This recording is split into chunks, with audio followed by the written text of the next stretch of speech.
Hello, welcome to Tea with Mali. Today we have Joan Jackson. She is the president and CEO of Coaching Lives. Thank you so much for being with us today. Thank you, Mali, for inviting me. You're welcome. So, coaching.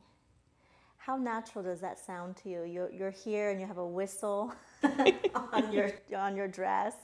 Um, did that come from a personal experience?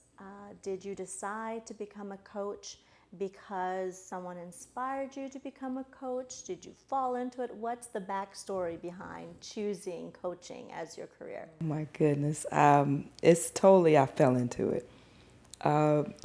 It's from a background of being a former ex-wife of an NFL player and being in the world of coaching.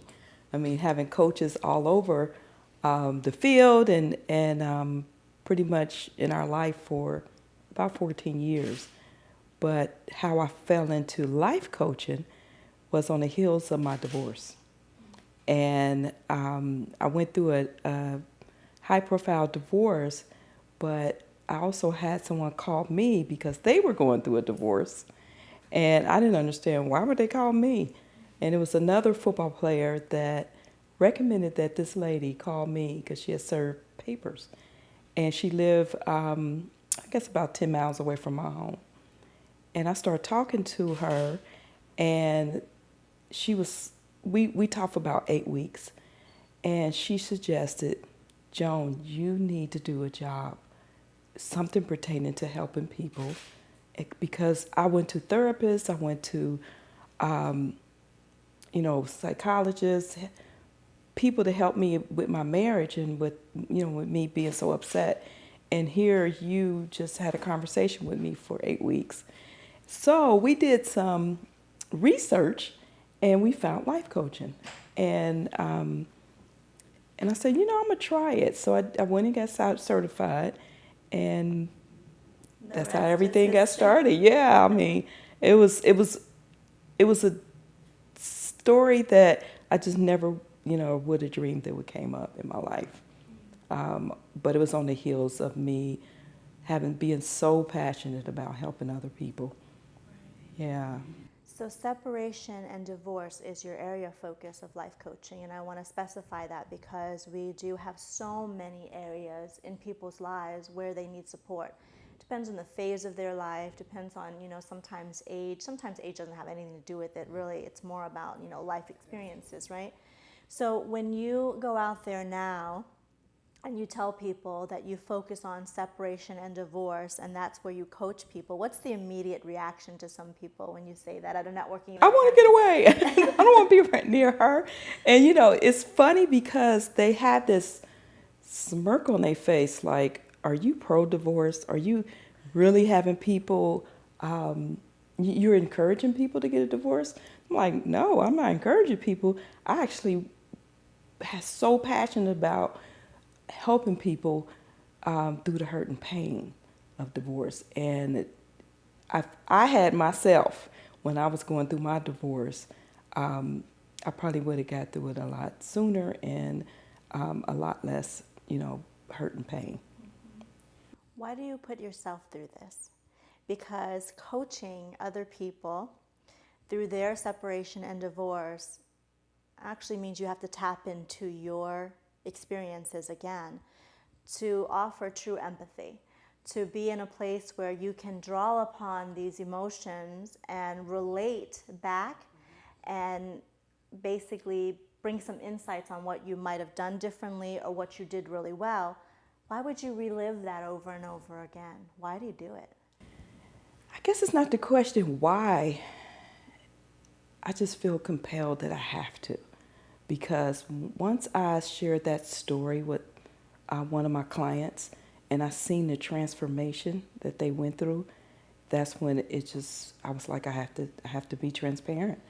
And this is the only way people would not feel like they're alone. And once I experienced that myself, the feeling that seeing someone move through it and feeling like they became not isolated, because you isolate yourself, you feel like you're the only person that's going through it. and to hear my story. And most of my story was worse than what their story was. And, you know, I would make them laugh. And I don't know where the humor comes behind this, but I actually make people laugh through the process. And I actually get tickled. I have no idea. I just know that it works. And when I see the transformation and get people out of that emotional, hurtful feeling, it makes me feel good. You know, what was made for evil was made for good. So that's the way I look at it. What's the hardest part about divorce? What's the hardest part? I know there you can go off on a tangent with this one, but what comes to mind when I ask you that question? The unknown. The unknown. I think that killed me more than anything, because it's new ground for people, and I don't care how many people have been through several divorces or 3 divorces or 2 divorces. It's always something different that happens because you're dealing with a different person. And I always say it's the same game, but it's different players. So it's the unknown for me. I knew that stood out for me big time. I was afraid. I didn't know what was going to happen next. And when you're dealing with a lot of different people that's involved with the divorce process, that you don't feel that has your best interest, that's a scary moment. I call it the black moment. Yeah, so it's difficult. How do you share something like this emotionally with friends and peers? Was it hard for you? Did you have anyone you can go to while you were going through this? And, you know, I ask this question because off camera and the conversations we've had prior to you coming on the show, we talk a lot about your motivation behind doing this work. If you had only had this support. So how did you get through without this type of support? I would say my higher power, which is God.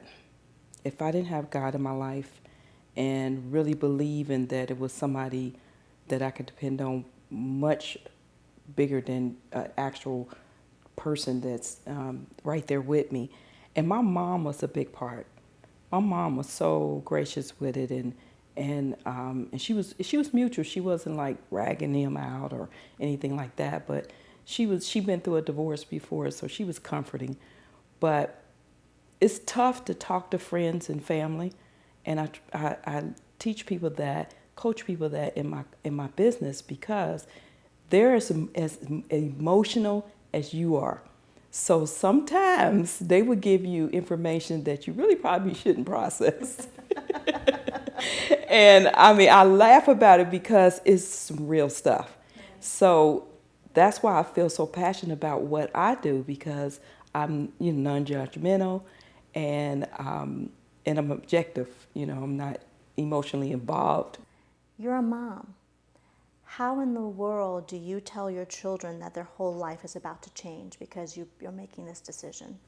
I don't think I stopped and really, told them. It all kind of, people don't understand how kids pick up things. And you got to be real careful when you are going through such a horrific type situation. You have to be careful because kids pick up the environment they pick up. I think babies pick up your emotions and everything. But I didn't really actually sit them down and talk to them about it. But well, let me think about this. Mine was so long ago, I don't think I really sat down with them, but I did explain to them that things are changing. But I think the main thing is, and I would really want to express this to people, is to include them in that change. That's very important. I think what made a big difference with my sons is when we went to look for a new place to live, when we went to buy new things, new furniture, or whatever we need, or we talked about things as a family, I included them. I literally took them out of school when we bought our home so they could go help pick the home out. Nothing was a surprise for them. So if you leave it, if you include the kids into the process, it makes it a little bit better. It's tough on kids, but You constantly talk to them. And another thing that I always express to couples or to an individual I'm coaching, is nothing wrong with you telling them why the situation has took place. You don't have to be graphic, because it could be some crazy stuff, because mine was pretty crazy. And I wasn't graphic, but I actually, you don't really talk to them like adult, but you kind of talk to them like adult and let them know that this is what's going on. And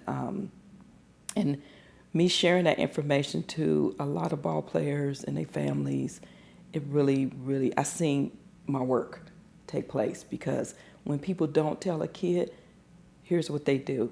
They blame you. They blame the custodian parent, because they don't know. So they just draw in this conclusion like, you kicked my dad out, or you kicked my mom out, or whatever comes up to a kid's mind. And so if you can just ease their mind on the certain situations, I think that would really be good. And it's worked. It's worked, and I've seen it work in a lot of families, yeah. What inspired you to leave behind your life in the West Coast and up and up move, change your life, change your circumstance? Obviously, this was after the divorce, right? Mm-hmm. And start anew. And why did you choose the DC market? It was not something I planned. I mean, I planned that I was going to leave. I planned three years prior to me actually leaving. I got rid of my home. I went into a rental. I knew my second son, Jordan, was graduating soon. So I prepared myself on the move, but I wasn't sure where I was going. But what happened at that time, my mom passed away. So at the same, she passed away in February, and my son, my youngest son, graduated in June. So it's a lot of change there, a lot of different things. So I was really wanting to go home. So I went home to Cincinnati for a couple months, and metropolitan city. It just wasn't a city that I can really just reside in, I think. And so I knew about Washington, D.C. I had friends here, and I just tried it out. I kept visiting, and I realized that this was a good city to bring my coaching from the West Coast to the East Coast. Was it scary when you made that decision? Oh my gosh, yes. And not to the point with my career it was scary, but not actually me moving around. I mean, I have literally lived in several states and probably moved within those states probably about 20 times. Wow. So I have been all over the world. I have been all over the nation. So moving and packing for me and my sons is just, okay, where are we going?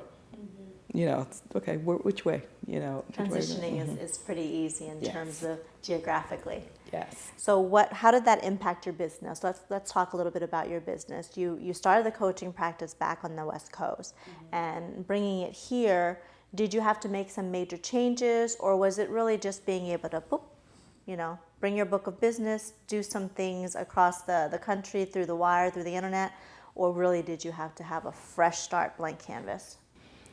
A little bit of both. It's easy to move a coaching business because I do everything on the phone, over the phone or Skype. So that part was easy, and it's nothing you take with you, your cell phone, your headphones, things like that. So far as the move in itself, that was easy. But when you have a business, a service-oriented business like my business, you do a lot of networking. And so I probably had about 5,000 people as an audience, as my networking group. I mean, people actually called me a networking queen in San Diego. But when I got here, no one knew me. Right. And that was the challenge. And so I had to literally put on roller skates, because I felt like I was life flighted down into the DMV. And I was like, hey, I'm Joan Jackson. I'm a life coach, and I do, I specialize in separation and divorce.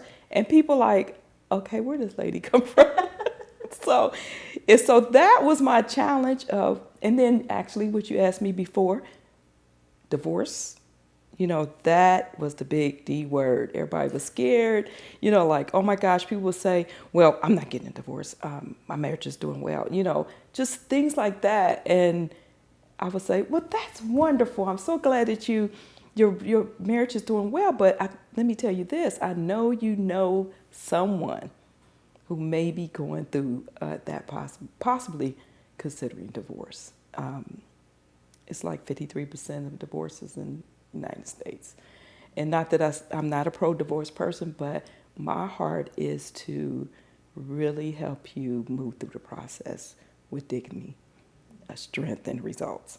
So what's that process look like for you? Let's go into your practice a little bit. The programs you offer, someone calls and says, okay, I am going through a separation right now. I'm considering divorce, and I don't even know where to begin. I don't even know what this means, calling you. So Right. take it from there. What do you tell me? Well, basically what I do, I send over an intake form, and I would like you to answer it's about 10 questions. And that gives me a good idea of, what you're thinking, if are you really considering divorce. And once we do that, we go over about 20 minutes, 30 minutes over the phone. And then if it sounds like something that you might want to consider talking to me more about, then we'll meet one time if you're in the DMV area. Not, we do Skype if you're somewhere in another part of the country. Then we go through figuring out what is it that you really want to accomplish in this process. One thing I do want to plug in, I am affiliated with another company. I'm partners with 2 other people, and we call ourselves the Your Divorce Force. And the reason why I added this on to my business is because I really, truly believe people need a round table with people to help them through the process. I myself as a divorce coach, but I have Joan, who is a financial divorce expert. And then most of the time when you're going through a divorce, you either selling or buying a home. And then we have Tobin 7, who does the real estate portion of it. So I have strategic partnerships that will help you through the process. So I explained to them about that too. And I could pretty much hear through their my consultation whether they need other people on staff. And then we have a whole Rolodex of attorneys and things like that. But as we move through it, I customize it. I have 2 packages. One package is basically life coaching, divorce coaching you while you're in the process. But the package that I pretty much offer you starting out is called Preparation for Separation.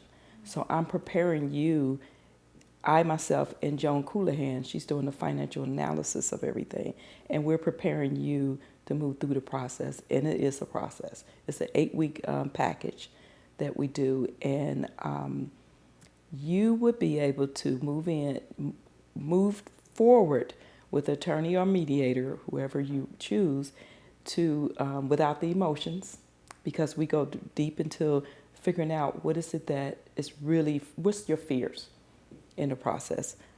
We set goals, and we have weekly sessions on what you've accomplished in the process, and then it just goes on and on. But pretty much, yes, I have that Preparation for Separation package that will give you enough information, and it will save you money, time, and emotional stress through the process of moving. Once you get with an attorney, you spend so much money giving him your emotions and your divorce, your situation. So that's what we try to do. We try to prevent you from doing that. And I also know that you are working on a book. You are writing a book, and actually down to the final phases of this book. Can you talk a little bit about the title of the book and what you really want to include in terms of supporting your demographic of those that are going through separation and divorce?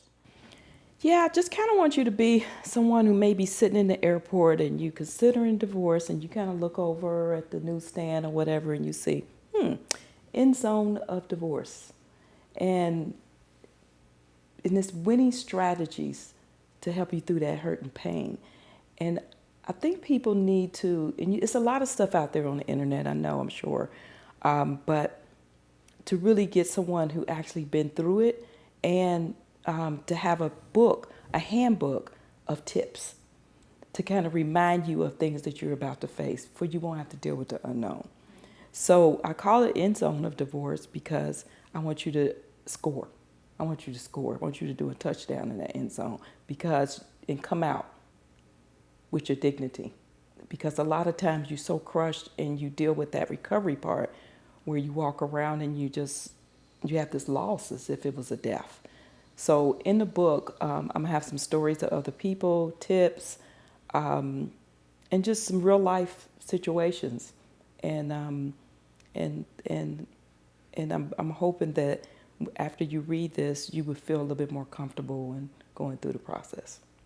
What have you learned most about yourself as you're writing the book and as you're doing the work that you do now? When we're living through our own experience and then we've healed through it, although healing is a lifelong journey. It is. And now we're helping guide people and teach them. A lot of things come up. Hindsight, they talk about hindsight being 2020. Mm-hmm. What are some things that have really come to the surface for you as you're working with others about yourself? Don't get me wrong, they learn off of me, but I learn off of them too. They remind me of things that happened in the past that I can use for the next person. A lot of this stuff you end up, kind of dusting it on the carpet. So for what my clients have taught me in the process of helping them is that, oh wow, they know, oh wow, I've done that before. Oh wow, this is what's happening. When people called me strong back then, I was mad because I'm like, I'm not strong. This is hurting. And now I realize, I was strong. I mean, I walked a path that was a hard path to walk, with the move, with taking care of 2 sons on my own, dealing with the media, dealing with, all these outside distractions and things. It takes someone strong. So I do. I can wear that S on my chest right now. Yeah, I can definitely wear it. Superwoman. Strength of a divorced woman who's now helping people, right? Mm-hmm. So let me ask you this. Did you have to deal with a lot of regret or forgiveness of self, things that you wish you would have done differently? You are absolutely right, and that's a good question because you think about, it beats you down all the time. I mean, I know for 3 years, I put time on things because I have to explain this all the time to people. But I know for 3 years, I beat myself down. What if I should have did this? I should have done that. Or maybe this, I shouldn't have did this. I shouldn't have moved in this house, or I shouldn't have did this. And you have this internal dialogue constantly just rolling in your head. And you have to get yourself in a space where I have to forgive. And forgiveness is ebb and flow. It's not something that, it's like emotional roller coaster. It's not something that's going to be like this all the time. And it takes time for forgiveness. If that's what people really have to understand. Because they think, I can say I forgive and then it's just go away. It doesn't happen like that.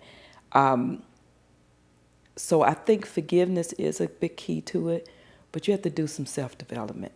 I think it's very wise to have a coach, someone that you can really explain and have a sounding board and can cheerlead you through the process. But it is a lot of things that you still regret. And I still think about stuff that I maybe should have done when I hear stories from other people. Yeah, so that's probably one of the tough things that takes a little time to get through. How is the dynamic with working with women and working with men? It's different. In terms of coaching them through divorce. Because it's, we were talking before the show, pre-show, about love being colorblind and love being gender blind, right? Mm-hmm. So I think that's the same for gender. I mean, heartbreak is heartbreak. Hurt is hurt. Mm-hmm. So what are some of the obvious for you, now that you've worked with so many different clients, differences between a man processing this and a woman processing this?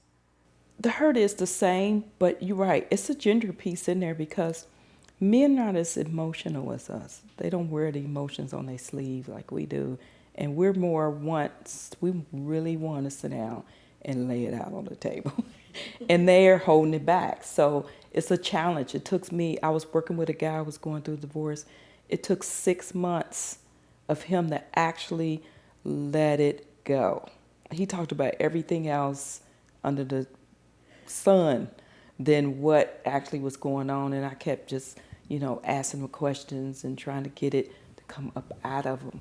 And finally what it did, this guy's transformation was so huge, I literally got teared up because it was like I was exhausted on the fact of what else would I do to try to get him to break through this, have this big breakthrough.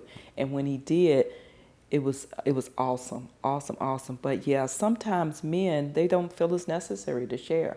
And we're like, Joan, let me tell you what's going on. I'm just hurting so bad. And they just like, I'm cool. I'm good. I'll be fine. I'm just good. And I'm like, no, you're not. And they're like, oh yeah, I'm good. Joan, let's just get through this and, tell me what I need to do. The thing is different with women. They kind of want to control the whole situation because they like, I know, let me just tell you, Joan, what I know. And I'm like, okay. And when it comes down to it, when I start saying things to them, they're like, wow. I didn't, And whereas, think about that. right. Whereas the guy come in, I mean, he's got this wall up, but he's still saying, okay, just tell me what I need to do. Cause he wants it over with. He don't want to prolong it, whatever. This particular guy that took a long time, he was not wanting to share the things that I needed him to share for him to get that breakthrough. So it's different. It's different. And then you have some guys that just let it go. And when you're dealing with couples, the wife don't think the husband will let it go. And he normally let it go before she does. So you just never know. It's different. It depends on the person. Like, again, I love saying this. It's the same game, but different players. It just, it just depends on the person. But overall, though, we're more emotional. How do you handle and how do you help coach your clients through the dynamics of relationship changes once the divorce is happening or is final? Relationships of shared friends. It was hard. It was very, very, very difficult, and it was so much of the unknown because you don't know. You don't even know what's going on. I was losing friends and didn't even know, well, where did they go? I mean, I would call them and they would not respond because they actually did not want to be bothered with the whole divorce process. And they were so afraid because of them being on the same team or being related to my ex is that they were afraid that their husband would be thinking about that. So they just, they were gone. They disappeared. It was like, poof, what happened to your friends? Poof, what happened to certain family members? Poof, his family disappeared, literally disappeared. And I was like, yeah, what happened to everybody? But you're so caught up in the divorce process, you just move through it and you can't stop. And my whole thing was my children. My sons was most important, so it's like, okay, if that's the way they feel, that's fine, but I got to make sure my kid's okay. And I believe that's what really moved me through it without noticing all these other things that were going around me with, different events and things were said because I kind of isolated myself in a way that I have a goal here to make sure my kids was not affected by all the other stuff that was going on.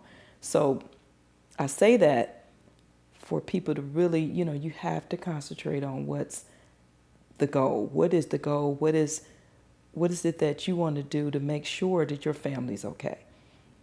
The friends, the family members and all that, if they leave, then they never were your friend anyway, basically.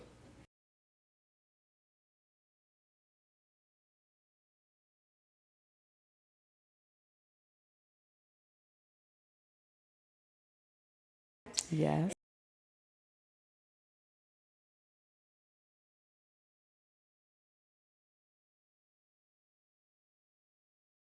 Right. Okay. I would say job well done.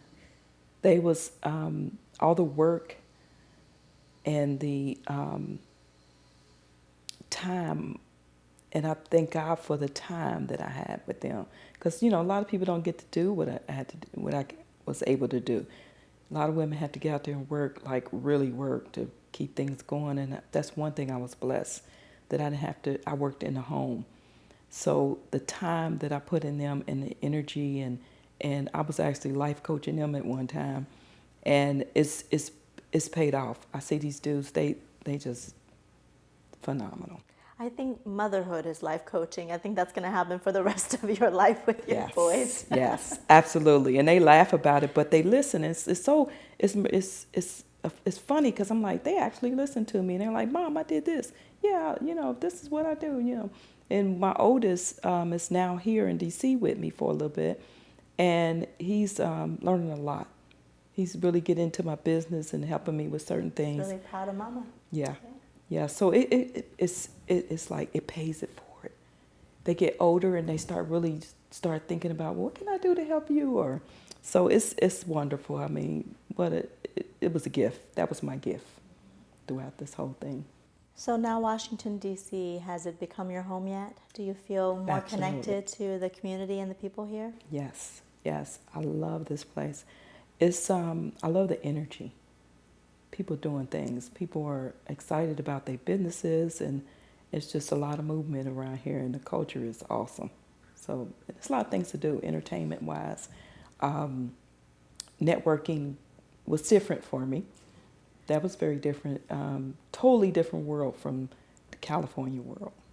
Yeah, but I'm adjusting, and I'm adjusting to this weather, and so the adjustment is pretty much. I think I got it. How do you feel about your business now? How do you feel about your brand?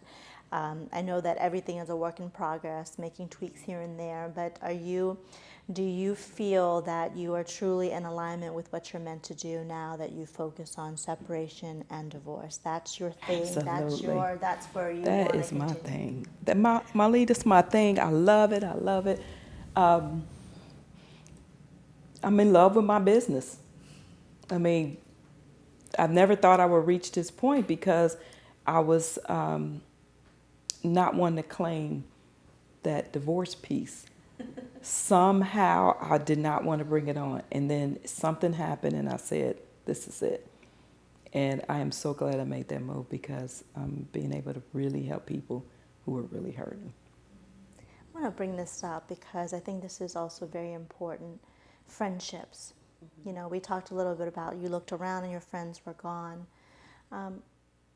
How can we as a community, and I'm going to focus on women for a second, how can we do better to support one another? How can we do better to stay in the game of friendship when everything else falls apart? And everyone's going to have their chance to play the fool or to be to have the success. Everyone's going to have a chance to make some mistakes. But that sense of abandonment it's so much easier to walk away than it is to stay. What can we do as women to really help inspire each other to support in the times we need it most, not just when there's success and the cameras are around and they want to stand next to you for that wonderful picture, but when you have no makeup on and you've cried all night long and your mascara is running and no one is there to knock on the door and bring you cookies. So how can we do better? What are your thoughts on that? Well, don't internalize their hurt in a place where it scares you. To actually go towards the situation instead of running away from it, and comfort them. That's all they want is comfort. They don't need you to say anything else. I didn't even want to say anything to me, but I just need a hug. Somebody just let me just hug. Or, call a person up, get them out the house, offer to take them somewhere. Even if you just gave them, just pick the phone up and just, how are you doing? Is there anything that I can help you with? And I think that will help a whole lot. And just kind of rally around them. Get, if you know other friends that you all are affiliated with, just make sure everybody just get together with them and share some time with them and give them comfort. And sometimes the other person on the other end who's hurting, it's hard to get them out. I mean, I remember one of my friends calling, "Are you still in that chair? Are you just sitting around, just not coming out?" And I'm like, "Oh, how did he know that?" I mean, it was so weird. He was like, "You're sitting in that chair, aren't you?" And I'm like, "Okay, how did he know that?" And when he said that, him and his wife is on their way taking me to the movies. Now, that was a friend that stuck around. I forgot about them because it's been so long. But yeah, they actually called me up and said, "We're taking you to the movies." But do something like that. I mean, be spontaneous with it, because if you plan it out, sometime they won't do it. Right. Because they just, no, I don't feel good. I don't want to go out. But yeah, just don't run away from the situation. It's not toxic. Because they made it like it was toxic. Yeah, I think we're just afraid as human beings to offend, but also when things are uncomfortable for us, when we don't have a frame of reference, I don't know what to say, I don't know what to do, so I might as well just not do anything because I might hurt them worse, I might offend them. This happens when any type of emotional situation gets rough. I mean, when I lost my late fiance many years ago, it was like I felt like a lot of my friends disappeared. And I learned later that it wasn't lack of love or desire to help. It was just, you don't know what to do. Yeah, you're so strong and you kept pushing us away. You didn't need anything. So we just said, okay, well, she'll find us when she's ready. So we make these assumptions. And then obviously we have to be accountable for what we've done to push people away too. Right, I didn't absolutely. realize that being so strong and saying, I'm fine, don't worry about me, was what caused them to allow me to feel abandoned. Yeah. And so where's our role? What did we do to either scare people away or push people away? So I think it's a combination of knowing ourselves and what we need and vocalizing it. You're absolutely right once you brought that point up, because I was so used to helping other people that I didn't know how to receive the help from someone else. So it could have been part of that. I'm sure it was, that I was not wanting to be on the receiving end. It was just that. And but I truly believe that if you not think of things that you have to say, or just comfort them, I think that's probably one of the things you can try and approach the person with. But too much things to say is not going to penetrate. Yeah, when you're in that stage, it just don't penetrate. So, Joan, how do you honor your path? How do you, admit and confess that you lived what you lived without bringing the anger with you? How do you do what you do without reliving the anger and the hurt? Because you've come on the show, you have not once spoke ill about your ex. How do you do that? How do you have the dignity and grace to know that it was there, know that it existed, not lie about it, not pretend it didn't happen, but use it for good, use it in a way that's going to be productive? I think it takes time. It takes time. You have to mature through the situation, and you have to think about killing your own energy. It's like, I remember something like, if you take that poison, you try to dish that poison, you end up taking it yourself, or you dig a ditch, you fall in it yourself, something like that. But I always try to practice having good energy. And if you constantly talking about that person, and you can actually feel when you do that. So when I got in touch with that part of me, that's what kept me from getting so, and don't get me wrong, it was the early stages, you saying stuff. You mad, you saying stuff. So I'm not perfect on that end. And I know people are, but if you can start getting really mindful of that, you would grow into something that you would never even imagine. And you would be able to use that hurt like I'm using it today to help others. Yeah. So what's the difference between the Joan Jackson before the divorce and the Joan Jackson after the divorce? Oh, I think she's bad to the bone, the one that She is much stronger. Her character has totally been, this is my whole thing too.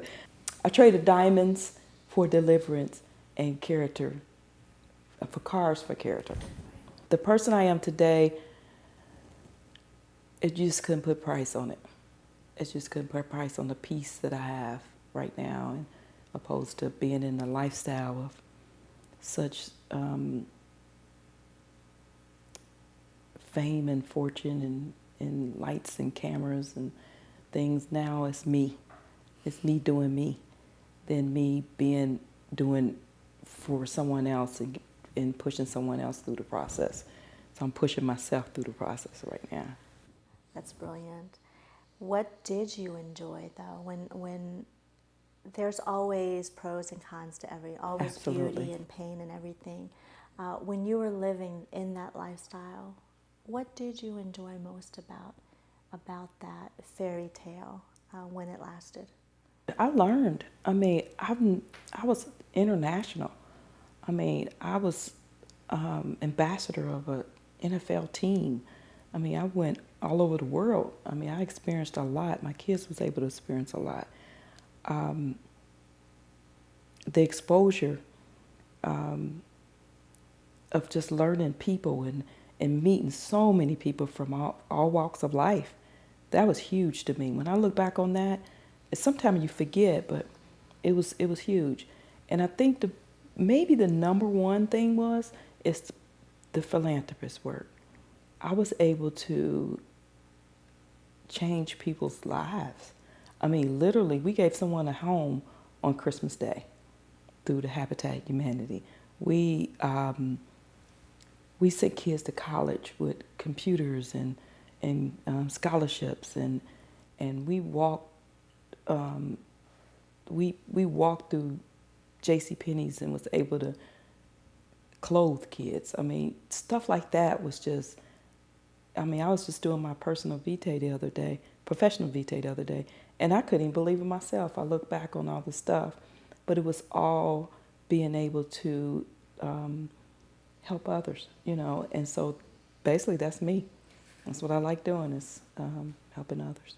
What's next for you, Joan? What's the big vision for you? Where do you see your name in lights, and how do you want to live out your, not just your business, and I think you're living your calling now through your business, and how do you want your calling to live out loud moving forward? Well, one of them is what I explained to you earlier, is talk show host.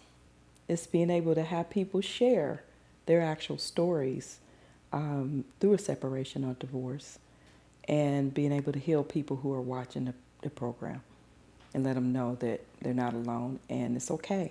It's okay to have to experience something like that, and it's another side to it. You will make it through. Yeah. If you had to give one takeaway today to someone who's watching our program now, and maybe have just admitted out loud that they're about to leave their current situation, their relationship, what would you tell them? To strategically pick some partnerships to partner with you. Get your round table together. Have some good people that's going to work in your best interest and give you the best information. Don't do it on your own. You find that you do it on your own, you make bad decisions, you waste a lot of money, time, and emotional stress. So I would think the best advice is to have a divorce coach, have a financial advisor who specializes in divorce. Have someone who can walk you through it, because it's not a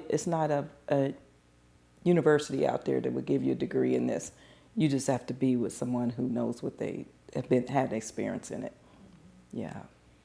Joan, you mentioned also that you host classes. So can you elaborate on what the topics are and how often they occur? Yes, we're with the other affiliate company that I'm with is Your Divorce Force, www.yourdivorceforce.com. We have classes, educational classes, where every third Monday of the month, and you can go on our website to register. And the educational classes have, I myself as a divorce coach, Joan Coulihan, she's the financial divorce expert, Tobin Seven as the realtor. And then we have a moderator that's there, and she's an attorney. So we have different attorneys come, and we're going to have mortgage people, title company people, anyone that would be at your round table to help you through the process. So it's an educational class. It lasts for about 2.5 hours on Saturday morning from 9 to 11:30.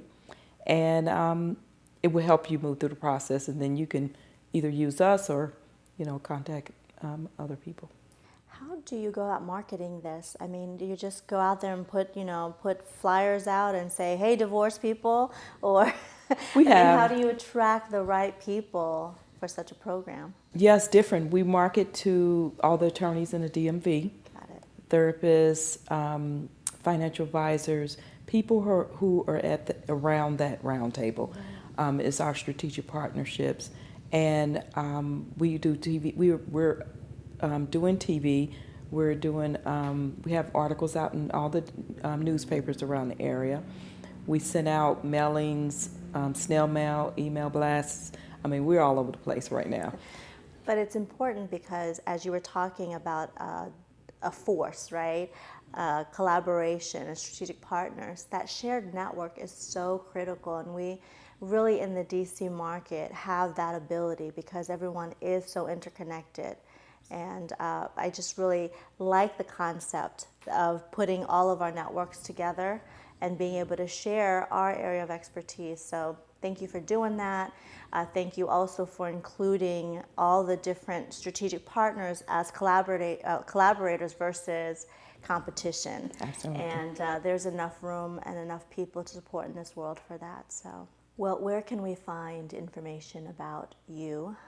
And also when the book comes out, I'm sure that you'll be able to have something on your website that tells people where to get it. But in the meantime, if they want to hire you to actually sit down and talk with you, how can they reach you? www.coaching-lives.com. All my information's on there. You can be able to go into all my social media, and my book will be on there for you to purchase and see all the different ways of getting it on Amazon or Kindle. You interested in going back to the West Coast? To visit, I have a son there. My son is in LA. He's audio engineer, and he's probably going to stay there because he's working on his music producing career. Well, we're very happy that you're here in the Washington, D.C. area. But again, that doesn't preclude you from just focusing on people here. So anyone around the country who needs support can reach out to you and get your support and get your guidance. So thank you so much for being with us today. You're welcome. Thank you. Really appreciate your insights. Really appreciate your willingness to share your personal journey with our audience, because if there are divorce rates as high as there are in the United States, I'm sure there's more than one person who can resonate with this program today. Yes, thank you. Thank you. Appreciate it. Thank you, everyone, for tuning in to another episode of Tea with Mali, and we will see you next time.